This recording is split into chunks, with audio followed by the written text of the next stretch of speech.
Hello friends, welcome to my channel more education. Dear friends, आज मैं आप लोगों को 9th स्टैंडर्ड मराठी का संतवाड़ी समझाने वाली हूँ। जो अ वाला मैंने समझा दिया है, संत तुकाराम का पोयम जो था, और ये आ संत कृपा जाली। ओके, तो ध्यान से सुनिए इसमें क्या है। देखो, पहले आप जो ऊपर लिखा है संत बहिणाबाई के बारे में थोड़ा जान लीजिए। इनकी जो कविताएं हैं, इनकी जो अभंग है, इसमें सारे क्या मिलते हैं, ज़्यादा से ज़्यादा संत तुकाराम की पर्सनालिटी उसमें दिखती है। संत तुकाराम का जो बिहेवियर था, संत तुकाराम जैसे उनका नेचर था, वो सारी चीज़ें इनकी कविताओं में मिलता है। किसकी कविताओं में? संत बहिणाबाई की। पता है क्यों ऐसा? क्योंकि ये उनकी शिष्या थी। तो इन्होंने बहुत कोशिश की है कि वो उनके जैसा बनने का। तो बहुत बड़ा ग्रुप था ना, मैंने आप लोग को एक बार बताया था संत तुकाराम का, जब मैं पोएम समझा रही थी तो उसमें बताया था कि एक बहुत बड़ा संप्रदाय था संतों का। उसमें उस संतों के ग्रुप में एक ये भी थे, संत बहिणाबाई। ठीक है, इन्होंने बहुत अच्छे अच्छे पोएम लिखे हैं। तो आइए देखिए इन्होंने क्या लिखा है। संत कृपा झाली इमारत फड़ा आली, ज्ञान देवे रचीला पाया उभारी ले देवालया। देखिए इसमें क्या है, इसमें इस कविता में कि संत तुकाराम जी ने बहुत मेहनत करके, बहुत मतलब समाज का सुधार करके, बहुत अच्छी अच्छी बातें सबको ज्ञान की सिखाकर, उस समय बहुत ही अपराध हुआ करते थे, लोग बहुत ही मतलब छुआछूत था, ऊंच नीच का बड़ा भेदभाव था। ये सारी चीज़ों को उन्होंने बहुत दूर करने का कोशिश किया और ज्ञान की बातें सबको बांटी। बहुत सारे लोग उनके में जुड़ गए, संत बन गए। तो ऐसे ही इन्होंने इतना अच्छा अच्छा काम किया।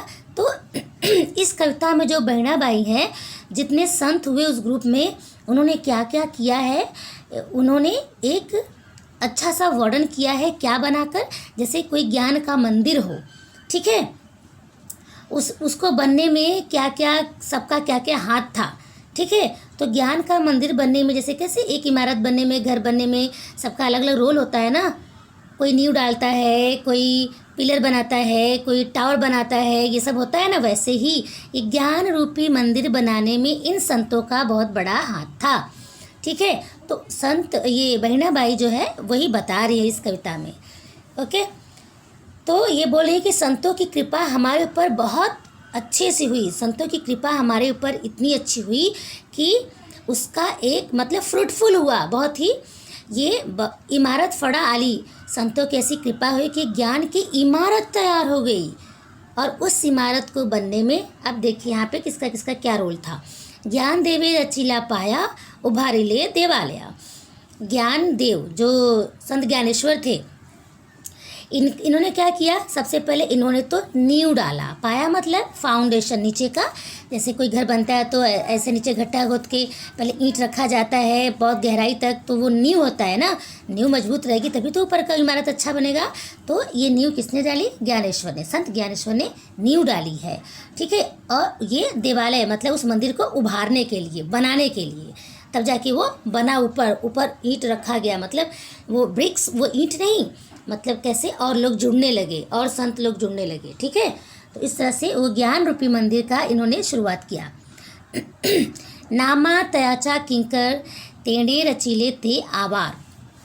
जो नामदेव है, संत नामदेव ने क्या किया, कंकड़ पत्थर, ये जो ये सीमेंट रेती ये सब होता है ना, इसका काम किया इन्होंने, मतलब ज्वाइंट किया, उसको मजबूती दी। ठीक है, संत तुकाराम जी ने कंकड़ का काम किया और मजबूती दी, उस नींव को मजबूती दिया उन्होंने। ठीक है, तब जाकर वो क्या हुआ, बाहर का सब आंगन तैयार हुआ, पूरा एकदम वहाँ का सराउंडिंग पूरा तैयार किया इन्होंने, मतलब ज्ञान रूपी मंदिर का। ठीक है, इस तरह से ये लोग मतलब ये संप्रदाय का विकास ये करते गए। जनार्दन एकनाथ खांब दिदला भागवत। संत जो एकनाथ है, जनार्दन एकनाथ, इन्होंने क्या काम किया, इनका क्या रोल था? मतलब जो ज्ञान का प्रचार प्रसार हो रहा था, इसमें सबका अलग अलग रोल था। ठीक है, उसको संत बहिणाबाई ने ज्ञान रूपी मंदिर का नाम दिया है। ओके, तो अब जनार्दन एकनाथ का क्या रोल था उस ज्ञान रूपी मंदिर में, क्या हाथ था उस ज्ञान को फैलाने में? इन्होंने भागवत गीता का पाठ हर जगह सबको सरल भाषा में, मतलब इजी वर्ड्स में, इजी लैंग्वेज में सबको सुना के उसकी मतलब अच्छाइयाँ उसमें गीता, भागवत गीता तो आपको पता ही है, उसमें भगवान श्री कृष्ण ने कितने बड़े बड़े उपदेश दिए हैं। ठीक है, वो सारी बातें उसमें क्या उपदेश दिया है भगवान श्री कृष्ण ने, वो सारी बातें उन्होंने बहुत ही इजी वर्ड्स में, इजी लैंग्वेज में, सरल भाषा में वो सबको बताकर सबको ज्ञान का प्रचार किए। ठीक है, सबको ज्ञान बांटे।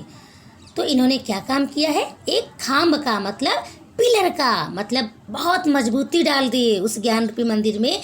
इन्होंने एक खाम्ब का मतलब एक पिलर का काम किया है इन्होंने, संत एकनाथ जी ने।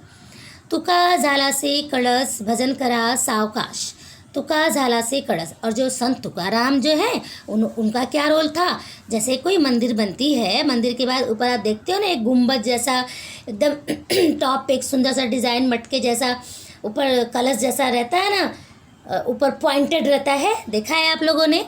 तो वो स्थान ये मतलब उसमें बहुत सुशोभित होते हैं संत तुकाराम। ठीक है, उसमें एक रौनक डाल देते हैं संत तुकाराम, और उसमें एकदम जान डाल देते हैं उसमें कि हाँ चलो कितना मतलब भव्य दिखने लगता है ये ज्ञान रूपी मंदिर।